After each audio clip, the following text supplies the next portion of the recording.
Kak Sharon. Ya Thalia, kenapa? Aku takut, Kak. Loh kenapa takut? Mama kan lagi sakit. Terus Mama sakitnya udah lama, Kak. Belum sembuh-sembuh. Ih, itu ya. Sudah Lia, jangan nangis. Aku sedih, Mama masih sakit. Aku takut jadi apa-apa sama Mama, Kak. Ya udah, Thalia jangan sedih. Kita berdoa aja untuk Mama sama Tuhan Yesus ya, Dek. Ingat ya, Thalia, Tuhan Yesus selalu mempunyai rencana yang indah buat keluarga kita. Kita nggak perlu khawatir, kita nggak perlu takut. Kita percaya aja sama Tuhan Yesus. Percaya pasti Tuhan tolong Mama kita, ya? Iya sih, Kak. Tapi Udah, jangan nangis lagi. Ih, nanti cantiknya hilang loh. Gak boleh nangis-nangis lagi. Cup. Iya. Makasih ya, Kak Sharon. Nah, gitu dong. Itu baru adik aku. Ya udah, kita nanti berdoa untuk Mama ya. Ayo, nanti kita berdoa buat Mama. Sekarang kita ibadah sekolah minggu dulu yuk. Oke, Kak. Yuk, sama-sama kita berdoa untuk memulaikan ibadah sekolah minggu kita. Yuk, sama-sama kita berdoa. Mari teman-teman kita berdoa. Terima kasih Tuhan Yesus, sampai sekarang kami masih sehat. Pimpin ibadah kami supaya kami mengerti ibadah sekolah minggu online hari ini.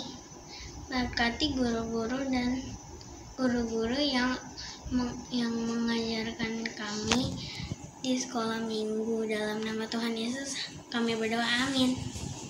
Halo adik-adik, gimana nih kabarnya? Pasti semua merasakan sukacita. Si Tuhan. Nah, Kak Vina, tadi lihat nggak tayangan panggung bonekanya?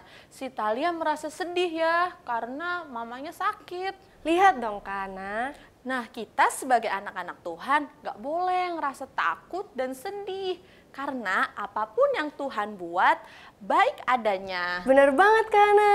Kalau Tuhan ada dalam hati kita, maka penuhlah sukacita kita. Seperti pujian yang akan kita nyanyikan nih, Kak Ana. Dalamnya hatiku jadikanlah. Selalu bersinar terus. Ya Yesus, berikanlah padaku Sukacita, oh sukacita. Yuk adik-adik, kita naikkan pujian ini. Dalamnya hatiku jadikanlah selalu bersinar terus. Ya Yesus, berikanlah padaku sukacita, oh sukacita. Dalamnya hatiku jadikanlah selalu bersinar terus. Ya Yesus, berikanlah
Tuhan Yesus hebat ya Kak Hana, Dia sanggup melakukan segala sesuatu untuk kita. Betul dong Kak, Tuhan Yesus melakukan hal-hal yang besar. Seperti menyembuhkan orang buta dapat melihat, orang lumpuh dapat berjalan, dan masih banyak lagi Kak Hana. Wah, luar biasa banget ya Kak Tuhan Yesus. Dia melakukan hal-hal yang besar dengan kuasanya dan pastinya yang terbaik untuk kita. Iya dong Kak, Yesusku kan idolaku. Idolaku juga dong Kak. Yuk adik-adik kita naikkan pujian Yesus idolaku. Puji Tuhan. Ayo adik-adik kita nyanyikan pujian ini dengan semangat dan sukacita tentunya. Haleluya, puji Tuhan. Yesus idolaku. Yesus idolaku, Yesus idolaku, Yesus idolaku selamanya. Yesus idolaku, Yesus idolaku, Yesus idolaku selamanya.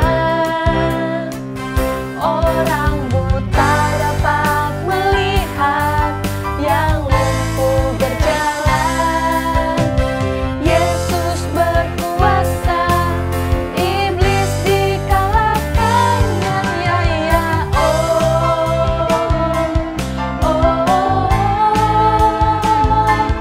oh, ya ya ya ya ya ya ya ya. Yesus idolaku, Yesus idolaku, Yesus idolaku selamanya. Yesus idolaku, Yesus idolaku, Yesus idolaku selamanya. Orang buta dapat melihat, yang lumpuh berjalan. Yesus berkuasa, iblis dikalahkannya. Ya ya oh, oh,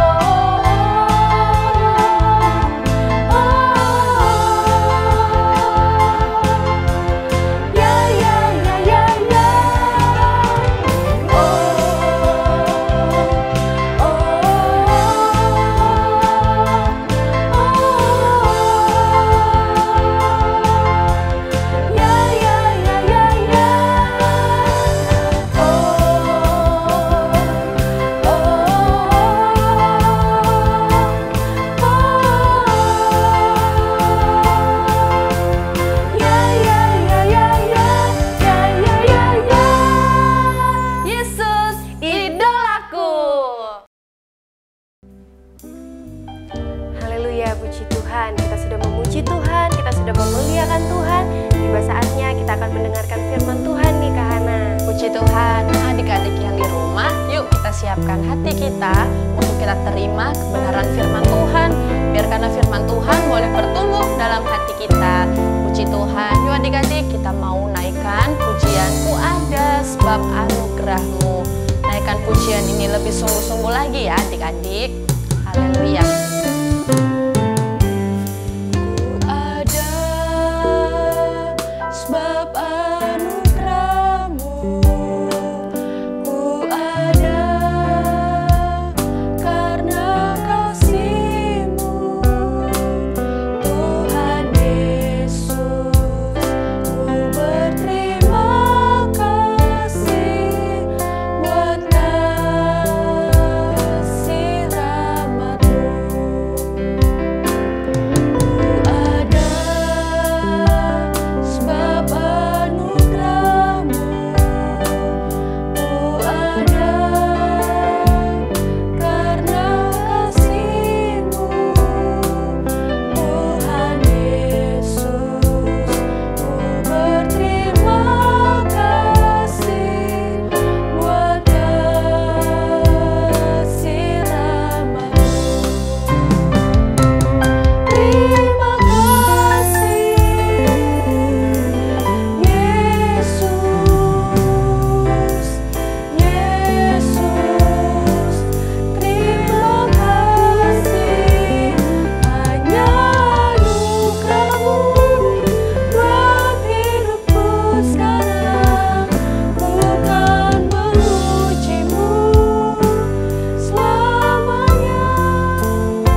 kami mau mendengarkan firman Tuhan. Biarlah firman Tuhan yang kami dengar dapat bertumbuh dan berbuah dan hidup kami menjadi terang. Dalam nama Tuhan Yesus Kristus, haleluya, amin. Haleluya, puji Tuhan, anak-anak Mada yang dikasihi Tuhan Yesus Kristus. Selamat beribadah kepada Tuhan. Dan saat ini kita mau belajar dari kebenaran firman Tuhan, bagaimana Tuhan mengajar kepada kita melalui seorang hamba Tuhan, seorang nabi Tuhan yang bernama Yeremia. Puji Tuhan, kita buka Alkitab kita masing-masing. Kalian sudah siapkan Alkitabnya kan ya? Harus siap Alkitabnya. Supaya kita juga bisa belajar di mana tuh letak kitab Yeremia, di mana itu kitab Kejadian dan seterusnya. Jadi kita akan mendengar firman Tuhan, juga belajar tentang Alkitab juga. Oke? Siapkan Alkitabmu. Kita buka di dalam kitab Yeremia. Kitab Yeremia pasalnya yang ke-26. Yeremia 26. Pembacaan kita panjang ayat 1 sampai 24. Tetapi Tante Liana akan baca beberapa bagian saja supaya kita mengerti tentang firman Tuhan hari ini. Baik, kita akan baca ayatnya yang pertama dan ayat yang kedua. Yeremia pasal yang ke-26, Tante Liana baca mulai ayat 1 dan 2. Yeremia 26 ayat 1 dan 2. Pada permulaan pemerintahan Yoyakim, anak Yosia, Raja Yehuda, datanglah firman ini dari Tuhan, bunyinya. Beginilah firman Tuhan, berdirilah di pelataran rumah Tuhan dan katakanlah kepada penduduk segala kota Yehuda yang datang untuk sujud di rumah Tuhan. Segala firman yang kuperintahkan untuk kau katakan kepada mereka, janganlah kau kurangi sepatah kata pun. Haleluya. Anak-anak Madia yang dikasih Tuhan Yesus Kristus, tema renungan firman Tuhan kita saat ini kita akan belajar yaitu Yeremia. Nabi Yeremia, tantangan dalam mengikut dan melayani Tuhan. Tantangan anak Tuhan tentunya ya. Tantangan anak Tuhan dalam mengikut dan melayani Tuhan. Nah, ayat yang sudah kita baca tadi di dalam kitab Yeremia ini, kita melihat bahwa ada seorang hamba Tuhan, ada seorang nabi Tuhan yang Tuhan mau pakai untuk menyampaikan firman Tuhan. Nah, pada waktu itu Yeremia diutus oleh Tuhan untuk menyampaikan pesan Tuhan kepada umatnya pada waktu itu. Dan apa yang harus disampaikan Yeremia, firman Tuhan tadi yang sudah kita baca, di situ dikatakan bahwa firman Tuhan itu harus disampaikan, tidak boleh dikurangi satu kata pun. Jadi kalau kita belajar firman Tuhan, belajar Alkitab ini, ya, belajar tentang memberitakan firman Tuhan, kita nggak boleh mengurangi firman Tuhan. Jadi apa yang Tuhan mau sampaikan harus disampaikan, sekalipun firman Tuhan itu buat pendengarnya, buat orang yang mendengar firman Tuhan mungkin keras, mungkin firman Tuhan itu menegur, mungkin firman Tuhan itu menasehati. Nah, sebagai hamba Tuhan, sebagai orang yang dipakai oleh Tuhan, bukan hanya guru-guru sekolah minggu saja, bukan hanya om tante pendeta saja, tapi kalau Tuhan mau pakai kalian, sekalipun masih anak-anak, tapi kalau Tuhan mau pakai kalian untuk menyampaikan firman Tuhan, sampaikan saja. Kalau Tuhan gerakan hatimu untuk menasehati, sampaikan saja. Artinya bahwa Tuhan juga mau pakai setiap orang yang mau menyampaikan firman Tuhan. Hanya pesan firman Tuhan di kalimat yang terakhir di ayat yang kedua itu, janganlah kau kurangi sepatah kata pun. Jadi apa maunya Tuhan untuk disampaikan, sampaikan. Haleluya. Anak-anak Madia yang dikasih Tuhan Yesus Kristus, seperti tema kita saat ini, ada tantangan dalam mengikut dan melayani Tuhan. Untuk menyampaikan firman Tuhan itu juga nggak mudah. Sebab ternyata ketika kita menyampaikan firman Tuhan, ketika kita menyampaikan nasihat dari firman Tuhan, ada saja orang-orang yang tidak suka. Ada saja orang-orang yang mau menolak, tidak mau ditegur oleh firman Tuhan. Tetapi itu tantangannya. Oleh karena itu, ketika kita mau dipakai oleh Tuhan, tentunya Tuhan juga mau pakai kita bukan sembarangan memakai. Kalau Tuhan mau pakai kita, pasti Tuhan perlengkapi kita dengan hikmatnya, dengan Roh Kudusnya, supaya kita tidak salah di dalam menyampaikan firman Tuhan. Selanjutnya kita lihat,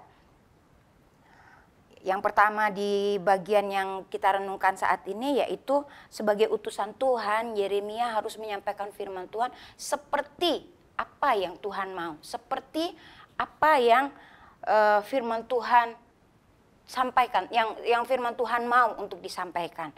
Selanjutnya kita lihat ya, ada ketika kita mau mengikut Tuhan, ketika kita melayani Tuhan, ketika kita menjadi anak-anak Tuhan, ketika kita mendengar firman Tuhan.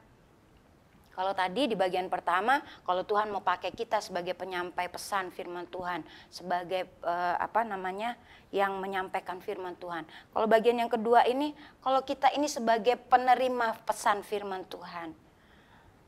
Di antara anak-anak, di antara orang-orang yang mendengar firman Tuhan, ada yang mau menerima. Ya, ketika firman Tuhan disampaikan, ada yang mau menerima. Kita baca di ayatnya yang ketiga dari Yeremia 26 ini, di ayatnya yang ketiga kita baca. Mungkin mereka mau mendengarkan dan masing-masing mau berbalik dari tingkah langkahnya yang jahat, sehingga aku menyesal akan malapetaka yang kurancangkan itu terhadap mereka oleh karena perbuatan-perbuatan mereka yang jahat.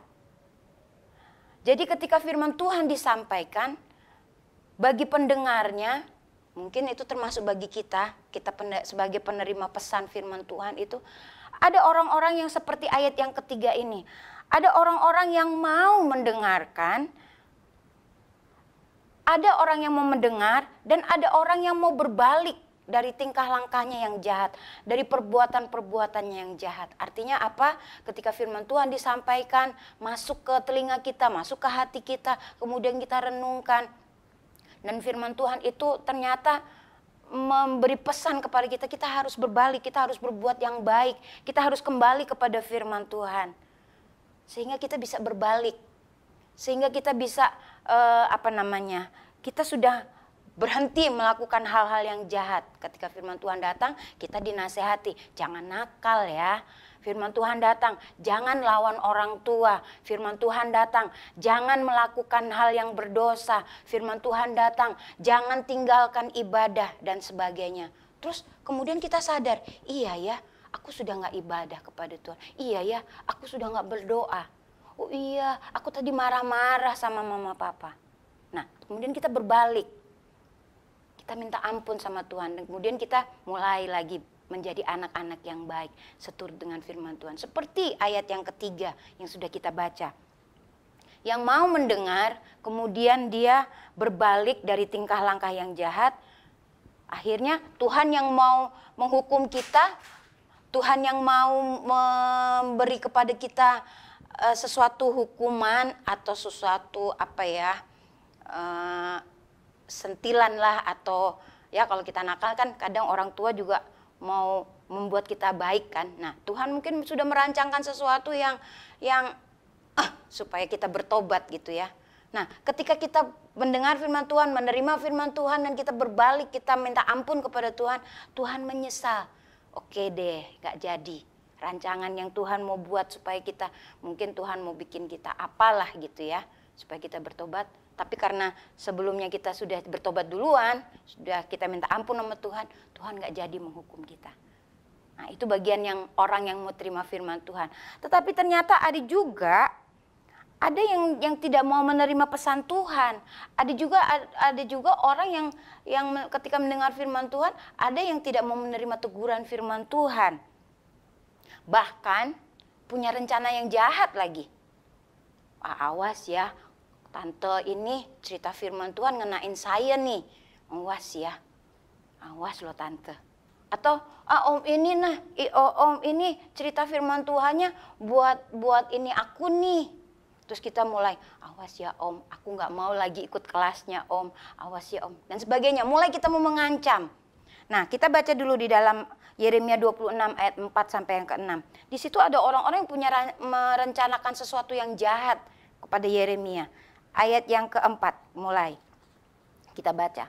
Jadi, katakanlah kepada mereka, beginilah firman Tuhan, jika kamu tidak mau mendengarkan aku, tidak mau mengikuti Tauratku yang telah kubentangkan di hadapanmu, dan tidak mau mendengarkan perkataan hamba-hambaku, para nabi yang terus-menerus kuutus kepadamu, tetapi kamu tidak mau mendengarkan, maka aku akan membuat rumah ini sama seperti Silo, dan kota ini menjadi kutuk bagi segala bangsa di bumi.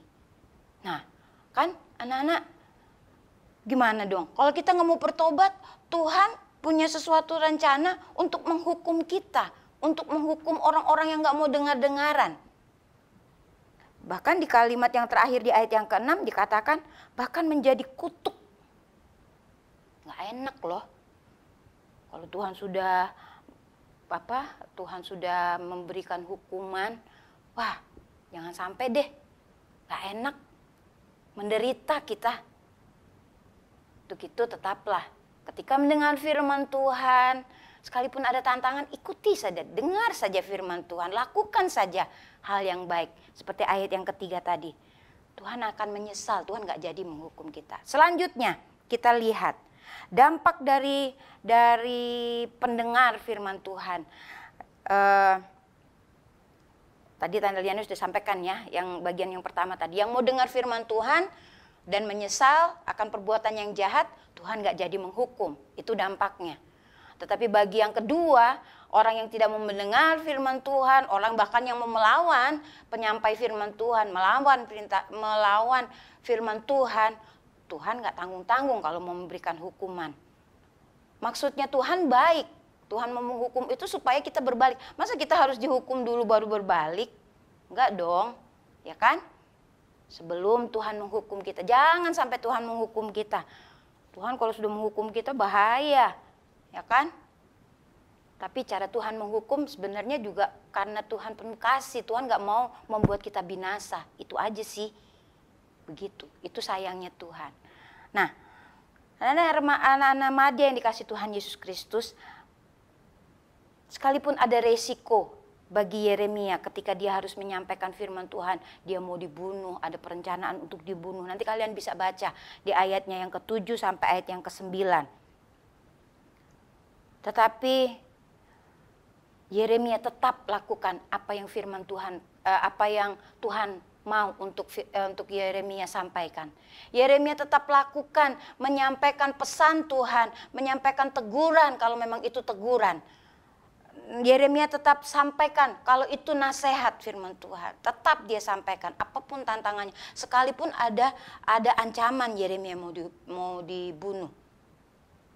Mungkin kita nggak sampai segitunya. Mungkin ancaman bagi kita mungkin ya itu tadi. Ya, aku nggak mau berteman sama kamu kamu ceritanya agama mulu. Kamu ceritanya ini mulu gitu ya misalnya. Kita jadi kayak dikucilkan gitu. Nggak apa-apa. Nggak apa-apa. Ingat, sahabat kita Yesus tidak pernah tinggalkan kita. Asalkan kita memang mau melakukannya yang benar, sesuai firman Tuhan. Haleluya. Semangat Madya. Anak-anak Madya harus semangat. Tetap sampaikan firman Tuhan. Kalau itu kehendak Tuhan untuk kita menyampaikan firman Tuhan. Haleluya. Sekalipun nggak harus seperti tahu nggak firman Tuhan di dalam Yohanes sekian itu begini, tidak begitu juga dalam kehidupan kita. Ketika kita menyampaikan firman Tuhan dari hidup kita melakukan hal yang baik, kita tidak ikut-ikutan nakal, kita tidak ikut-ikutan melakukan hal-hal yang tidak berkenan. Itu kita juga sudah menyampaikan firman Tuhan loh. Sekalipun memang ada anak-anak yang lain yang akan mengucilkan kita, nggak apa-apa. Yang penting kita sudah lakukan hal yang baik. Seperti yang firman Tuhan mau. Bagian-bagian yang terakhir. hal yang sama yang sudah Yesus teladankan kepada kita. Ketika Yesus melakukan pelayanannya selama ada di dalam dunia ini, Yesus juga dikucilkan banyak orang. Malah orang-orang yang tahu firman loh, orang-orang ahli Taurat, orang-orang Farisi, itu Yesus harus menanggung penderitaan dari mereka. Sampai akhirnya Yesus harus menderita di atas kayu salib. Itu juga karena orang-orang yang ada di sekitar mereka. Ada penderitaan. Yesus sudah teladankan. Memang itulah resikonya menjadi anak Tuhan.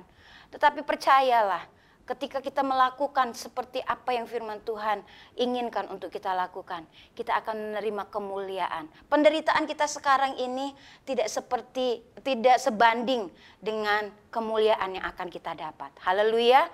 Sebab Tuhan Yesus sudah menjamin itu. Haleluya. Tetap ikut Yesus. Tetap percaya Yesus, tetap sekali Yesus, tetap Yesus. Jangan tinggalkan Yesus. Jangan abaikan firman Tuhan. Lakukan firman Tuhan, sampaikan firman Tuhan. Kalau itu yang memang kehendak Tuhan untuk kita sampaikan. Haleluya. Percayalah, Roh Kudusnya selalu beserta dengan kita. Tuhan Yesus menyertai kita dengan Roh Kudusnya. Jangan bosan-bosan minta Roh Kudus. Haleluya. Anak-anak Madia yang dikasih Tuhan Yesus Kristus. Sebagai ayat hafalan kita, untuk kita mengingat betapa Tuhan sudah memberikan teladan kepada kita. Injil Lukas pasal yang ke-9 ayat yang ke-22, ini ayat hafalan kita ya. Ini ayat hafalan kita saat ini, Injil Lukas pasal yang ke-9 ayat yang ke-22. Sama-sama kita baca Injil Lukas pasal 9 ayat yang ke-22. Kita baca sama-sama. 2, 3. Dan Yesus berkata, Anak manusia harus menanggung banyak penderitaan dan ditolak oleh tua-tua, imam-imam kepala, dan ahli-ahli Taurat, lalu dibunuh dan dibangkitkan pada hari ketiga. Haleluya. Ini ayat hafalan kita. Renungkan firman Tuhan. Jangan menjadi takut ya. Lah kok jadi anak Tuhan jadi banyak banget mengerikan begini. Bukan mengerikan. Percaya deh, Yesus sudah memberikan teladan, Yesus juga yang akan menguatkan kita. Amin. Percayalah ya, percayalah. Firman Tuhan iya dan amin. Dan firman Tuhan itu akan menolong kita, menguatkan kita. Apapun tantangannya, tetaplah pegang Yesus sebagai Tuhan dan Juru Selamat. Puji Tuhan. Ini renungan firman Tuhan kita. Tundukkan kepalamu, tutup Alkitabmu, kita mengucap syukur kepada Tuhan. Haleluya. Terima kasih Tuhan Yesus yang baik, terima kasih buat kebaikan-Mu, terima kasih buat firman-Mu. Kami belajar Tuhan, kami belajar sebagai pengikut Tuhan, sebagai penyampai firman Tuhan. Kalau Tuhan kehendaki kami untuk kami bersaksi menyampaikan firman-Mu, tolong kami Roh Kudus, mampukan kami supaya kami dapat melakukannya dengan baik. Sekalipun ada tantangan, kami tetap kuat karena Tuhan yang menolong kami, karena Roh Kudus yang memampukan kami, supaya ketika kami menyampaikan firman-Mu, ada orang-orang yang berbalik, bertobat, dan menerima Engkau sebagai Tuhan dan Juru Selamat, dan kembali kepada Tuhan. Terima kasih Tuhan Yesus. Ini firman Tuhan yang sudah kami baca, yang sudah kami renungkan. Kami mau melakukannya Tuhan. Roh Kudus, penuhkan anak-anak Madia supaya kami semua menjadi pengikut Tuhan yang setia, yang takut akan Tuhan. Terima kasih memberkati orang tua anak-anak, memberkati sekolah anak-anak, memberkati kami semua. Supaya hidup kami, melalui hidup kami boleh menjadi berkat, memuliakan Tuhan. Terima kasih Tuhan Yesus. Kami sudah terima firman-Mu hanya di dalam nama Tuhan Yesus Kristus yang menjadi Tuhan dan Juru Selamat kami yang hidup. Haleluya. Amin. Puji Tuhan. Sekali Yesus, tetap Yesus. Tuhan Yesus memberkati. Halo adik-adik, selamat hari Minggu. Nih barusan Kakak Fanya nontonin hasil kreativitas yang udah dikumpulin. Hasil kreativitas yang minggu lalu punyanya Kakak Abel tentang hari-hari penciptaan. Nah tapi yang ngumpulin baru dikit nih. Ayo dong, yang lain yang belum ngumpulin jangan lupa ya dikumpulin. Kakak Fanya sama Kakak Abel tunggu ya sampai tanggal 19 Maret. Nah dikumpulinnya itu ke nomor WhatsApp di bawah ini. Jangan lupa ya, nanti kalau udah ngumpulin, siapa tahu ada hadiahnya. Wah. Jangan lupa ya dikumpulin, oke? Selamat beraktivitas. Dah.